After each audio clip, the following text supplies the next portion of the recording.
YouTube, and thank you for being with me today, you guys.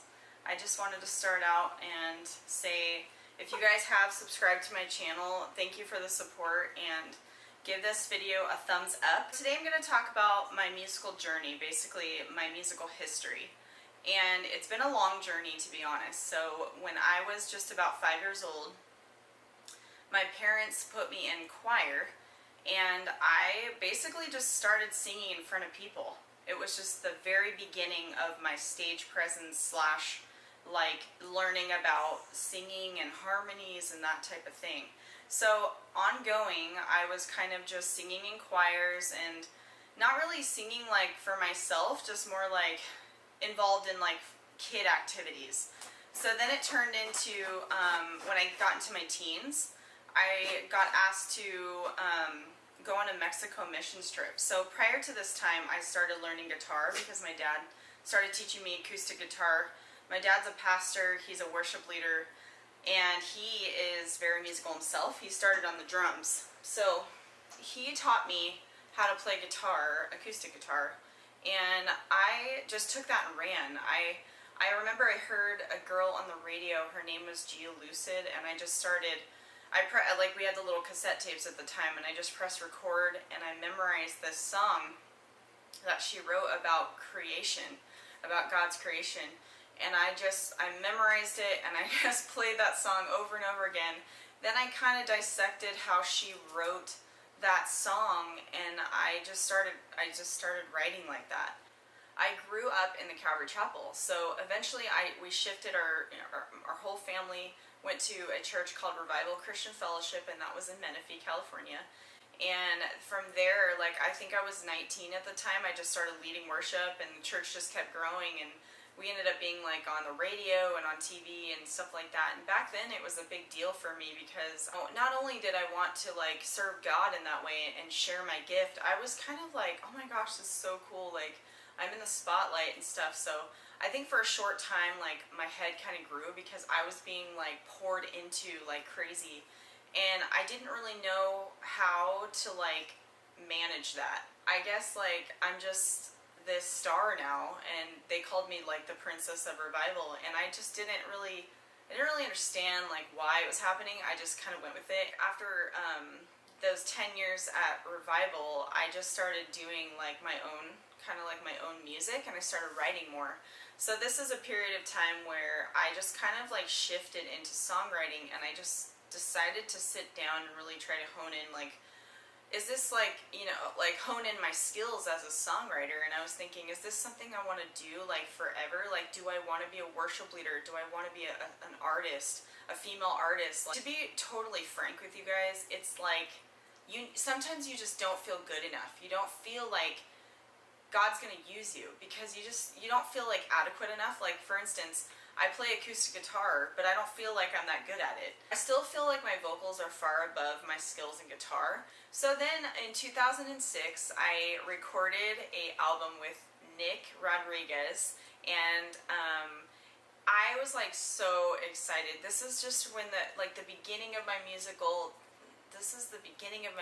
like solo journey as a solo female artist. And I just remember like being so excited. And I think what ended up happening was when I went to the studio to record, I had these songs that kind of sounded like country, and I did not want my stuff to sound country. Like, I just didn't. And so listening back, like at the time, I was very excited, but at the same time, I'm like, this isn't my sound. Like, it is my sound because it's just naturally what's coming out of me, but this isn't like the goal. And I think like since then, I've just been trying to come up with like different ways of like writing and different ways of communicating what I want to express through music. So it's been a very long journey in that sense. I've also been trying to find co-writers for so many years, and I just had the worst luck with finding co-writers. It's been insane. Like, they either want me to pay them like $5,000 or $10,000, or they end up liking me. Like, there's like this weird like relationship that we have, like a friendship, and then it just like crumbles and just kind of goes ape. So that happens. And so as a female artist, like, I feel like it's very hard. You can't just like, I mean, back then it was like easier to call someone and be like, hey, let's write. But now it's like in my 30s, I found that there's so many people like that are just, they have families and they have kids, and it's just so hard to get together. So what I've started doing is it's just kind of just like setting my insecurities aside and just saying, you know what, like this is the gift that God gave me, and I'm here on the planet to do a lot of things for one, but this is one big thing that I feel like he wants me to do, because otherwise he would not have given me the gift.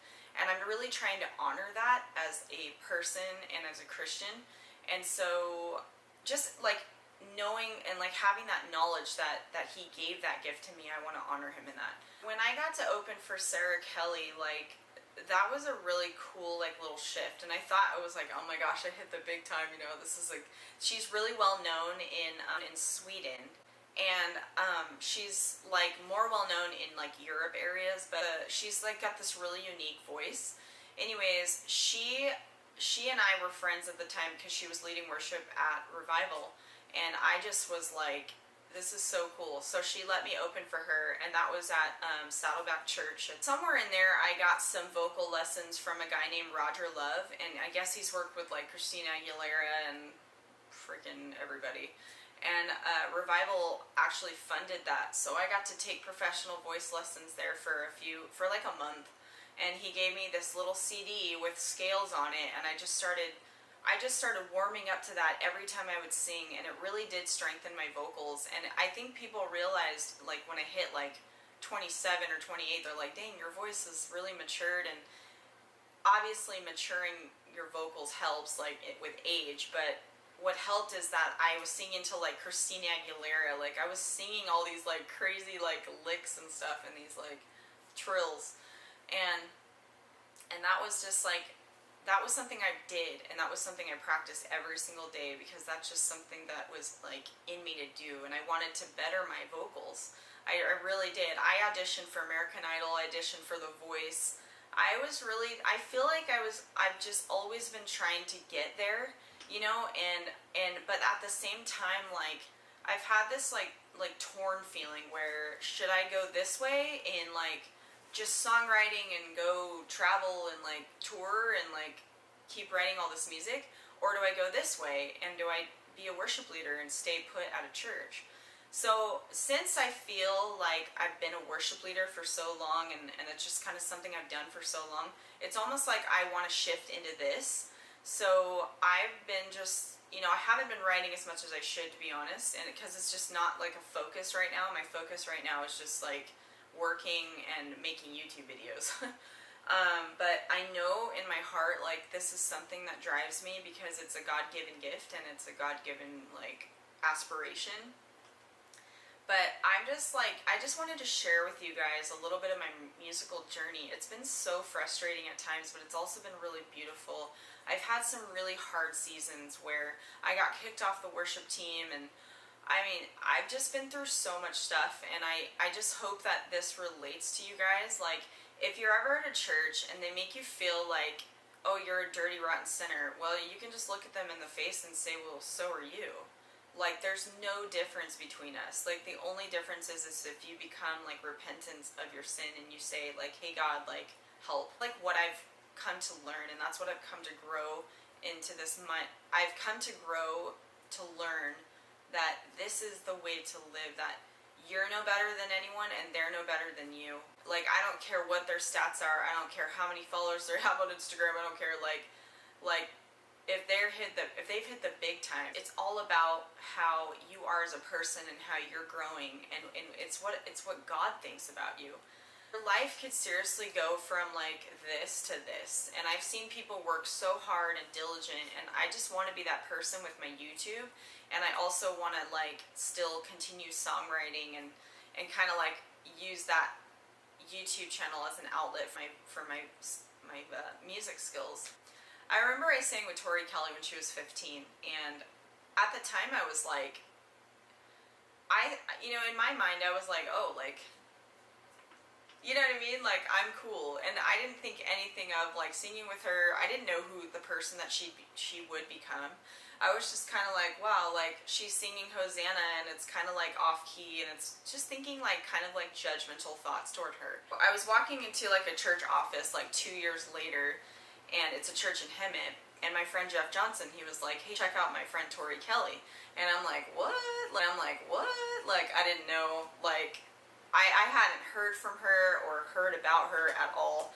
And then I saw, like, the stuff that she was doing on YouTube, and I was like, whoa, like, I don't remember her voice ever sounding like that when I was singing with her. It was, like, such a trip. It was, like, a whole different person. So it just goes to show you, like, you know, people grow and people transition, and it's not about, like, it's not about your stats. It's just literally about your passion. It's about your heart, where your heart is, and your journey and your goals. And it's ultimately about your dream too. Like, God put that dream inside you to go somewhere, to do something with it. And I just think it's so important that you honor that in this life and you do something with it. So I hope this really encouraged you guys today. I plan on writing, and I plan on putting more YouTube videos out there. I'm going to probably put this on both channels because I really want to express to you guys, like,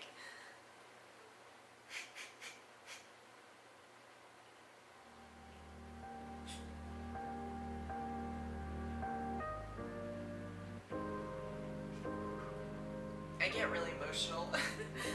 But I wanted to just, if you feel like you're stuck, or if you feel like you're never gonna get anywhere, and you feel like no one's ever gonna hear your music or care, it's not true. It's not true.